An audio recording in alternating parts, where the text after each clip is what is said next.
The bell rings, and within seconds, classrooms pause as students reach for their water bottles, taking quick sips before the next lesson begins. This is not a regular school bell, it's a water bell.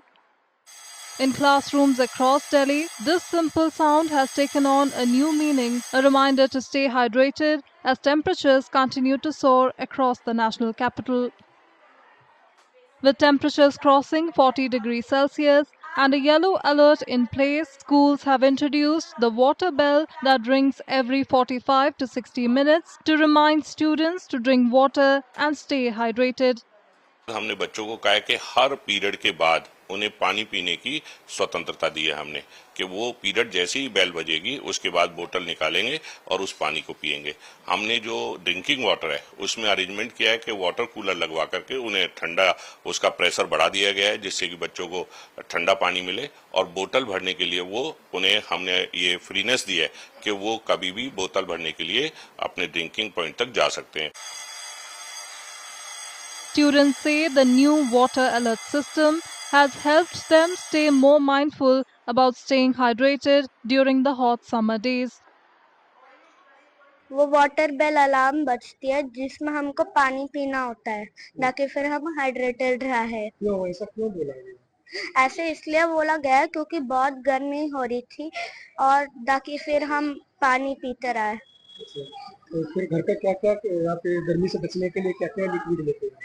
हम lemonade juice लेते हैं और orange juice लेते हैं। Bell ring हो रही है आजकल हमारे स्कूल में, वो इसलिए हुई है क्योंकि आजकल गवर्नमेंट ने जो निकाला है एड्रेस एंड एडवाइजरी, उसमें बोला गया है कि हर स्कूल में, इनफैक्ट हमारे स्कूल में भी बचती है, उसमें आया है कि अब जब भी बेल रंग होगी रेगुलर इंटरवल्स में 45 टू 50 मिनट्स में, तब हमें पानी पीना है। इससे हम हाइड्रेटेड रहेंगे।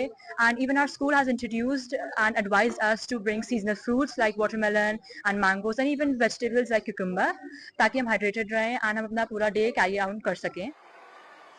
In addition to the water alert system, schools across the city are also taking measures for safe drinking water and access to oral rehydration solutions in case of an emergency. एक तो जो सबसे पहला काम किया है हमने कि हमने अपने क्लिनिक में जो है वहाँ पे ये ROS का जो पाउचेस होते हैं वो रख दिए हैं। वो इसलिए रखे कि बच्चे को क्या पता डिजी हो जाए, कुछ हीट स्ट्रोक हो, कुछ हो, तो वो वहाँ पे रहना रखा है। दूसरे सारे पानी के टैंक्स को दोबारा क्लीन करके RO हमने अपना साफ करके और करा ताकि हर बच्चे को ठंडा पानी जो है मिले। तीसरा काम जो करा है वो ये कहा है कि हर क्या कहते एक पीरियड के बाद, हमारा एक पीरियड जो है 45 मिनट्स का ही होता है, 40-45 मिनट्स का, तो हर एक पीरियड के बाद एक उनको शॉर्ट बेल होगी जिसमें बच्चे अपनी बॉटल लेकर के आ रहे हैं घर से, उसमें वो पानी पिएंगे। According to health experts, the elderly and children are more vulnerable during extreme heat conditions, and preventive measures are critical for these age groups.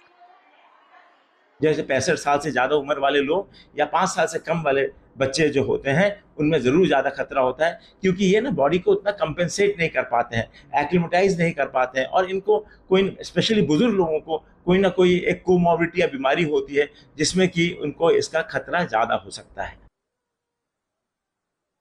Health experts say, with the summer season getting hotter by the day, precautionary steps like hydration, cotton clothing, and cooler shelters can minimize the impact of heat waves and keep residents of Delhi safe.